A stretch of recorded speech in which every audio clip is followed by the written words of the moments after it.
कैसे हो दोस्तों। आज आपको मैं 3 गाने के बारे में और 2 मूवी के बारे में बताऊंगा। पहली गाना है पवन सिंह का टिकुलिया ये राजा जो कल रिलीज हो रही है। उसके बाद दूसरा गाना है प्रमोद प्रेमी का होलिका भतार बहारे गइल बा।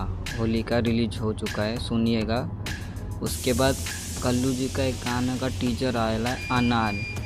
टीजर देखिएगा और कमेंट में कहिएगा कैसे लगा और सब्सक्राइब करना भूलना मत।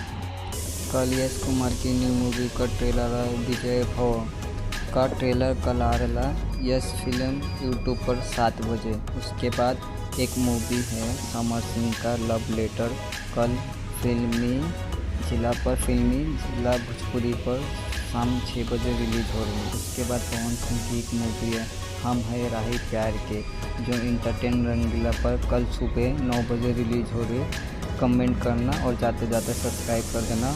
मैं मिलता हूँ आपको नई वीडियो में।